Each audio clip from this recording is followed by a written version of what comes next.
ಯುಗಾದಿ ಮತ್ತು ರಂಜಾನ್ ಹಬ್ಬದ ಸಾಲು ಸಾಲು ರಜೆಗಳು ಬಂದಿರೋದ್ರಿಂದ ನೀವೆಲ್ಲರೂ ನಿಮ್ಮ ಊರಿಗೆ ಹೋಗ್ತಿದ್ದೀರಾ.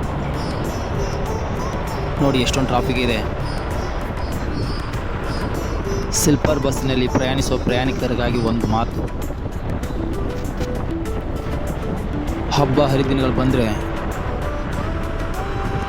ಟ್ರಾಫಿಕ್ ಆಗೋದು ಸರ್ವೇ ಸಾಮಾನ್ಯ. ಆಲ್ರೆಡಿ ಮೆಜೆಸ್ಟಿಕ್ನಲ್ಲಿ 1 ಅವರ್ 2 ಅವರ್ಸ್ ಡಿಲೇ ಆಗಿದ್ದಾವೆ ಗಾಡಿಗಳೆಲ್ಲ. ಇಲ್ಲೂ ಸಹ ಎಷ್ಟೊಂದು ಟ್ರಾಫಿಕ್ ಇದ್ದರೆ ಊರು ತಲುಪೋದು ಯಾವಾಗ? ನೀವೆಲ್ಲರೂ ಹಬ್ಬಕ್ಕೆ ಖುಷಿಯಿಂದ ಊರಿಗೆ ಹೋಗ್ತಿದ್ದೀರಾ. ನೋಡಿ, ದಾಸನ್ಪುರಿಂದ ಹಿಡ್ಕೊಂಡು ನೆಲಮಂಗಲ ಟೋಲ್ ಡಾಬಾಸ್ಪೇಟೆವರೆಗೂ ಜಾಮ್ ಆಗಿದೆ ಅಂತೆ. ಆಲ್ರೆಡಿ ವೆಹಿಕಲ್ ಎಲ್ಲ ಡಿಲೇ ಇದೆ.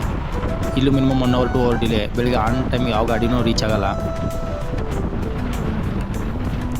ದಯವಿಟ್ಟು ಪ್ರಯಾಣಿಕರು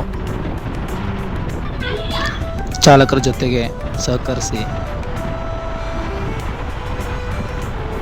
ಯಾಕಪ್ಪ ಈ ಮಾತು ಹೇಳ್ತಿದ್ದೇನೆ ಅಂದರೆ, ನೀವು ಮನೆಯಲ್ಲಿ ಮಲಗಿರೋ ಹಾಗೆ ಬಸ್ಸಲ್ಲಿ ಮಲಗಿರ್ತೀರ. ಹೊರಗಡೆ ಇಷ್ಟೊಂದು ಟ್ರಾಫಿಕ್ ಇರುತ್ತೆ, ಇದೆಲ್ಲ ನಿಮಗೆ ಗೊತ್ತಿರಲ್ಲ. ಬೆಳಗ್ಗೆ ಆನ್ ಟೈಮ್ ಗಾಡಿ ರೀಚ್ ಆಗದೆ ಇದ್ದಾಗ ಯಾಕ್ರಿ ಲೇಟ್ ಆಯಿತು, ಇಷ್ಟೊಂದು ಲೇಟಾಗಿ ಬಂತು ಗಾಡಿ, ಆನ್ ಟೈಮಿಗೆ ಬರಬೇಕು ಅಂತ ಕೇಳ್ತೀರಾ. ಬಟ್ ರೋಡಲ್ಲಿ ಎಷ್ಟೆಲ್ಲ ತೊಂದರೆ ಇರುತ್ತೆ ಅನ್ನೋದು ನಿಮ್ಗೆ ಯಾರಿಗೂ ಗೊತ್ತಿರಲ್ಲ. ಮುಂದೆ ಬಂದು ನೋಡಿದ್ರೆ ನಿಮಗೂ ಗೊತ್ತಾಗುತ್ತೆ. ಪಾಪ ನೀವಾದರೆ ಏನು ಮಾಡ್ತೀರಾ, ಮಲಗಿರ್ತೀರ, ಅದರಿಂದ ನಿಮ್ಗೆ ಗೊತ್ತಿರಲ್ಲ. ಆಲ್ರೆಡಿ ಬೆಳಗ್ಗೆ ತಲುಪೋ ಬಸ್ಗಳೆಲ್ಲ ಸುಮಾರು 2 ಗಂಟೆ 3 ಗಂಟೆ ತಡವಾಗಿ ತಲುಪೋ ಚಾನ್ಸಸ್ ಇದೆ. ಯಾವ ಚಾಲಕರು ಲೇಟಾಗಿ ಹೋಗ್ಬೇಕು ಅನ್ನೋ ಉದ್ದೇಶ ಅವ್ರಿಗಿರಲ್ಲ. ಅವರು ಬೇಗ ಹೋದರೆ ಬೇಗ ಮಲಗ್ಬೋದು.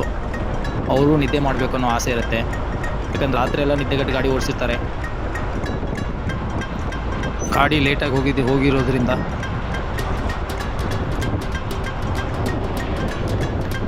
ಲೇಟಾಗಿ ಹೋಗಿದ್ದರಿಂದ ಕೊನೆ ಪಕ್ಷ ಅರ್ಧ ದಿನ ಆದರೂ ಹಬ್ಬ ನೀವು ಮಾಡ್ತೀರಾ.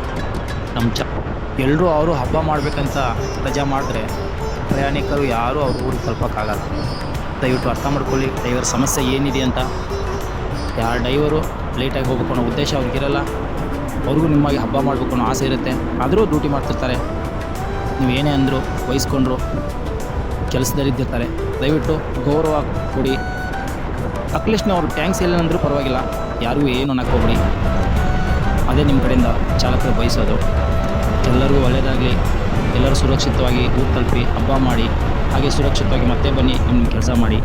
ದಯವಿಟ್ಟು ಗೌರವ ಕೊಡಿ. ಯುಗಾದಿಯ ಶುಭಾಶಯಗಳು. Thank you.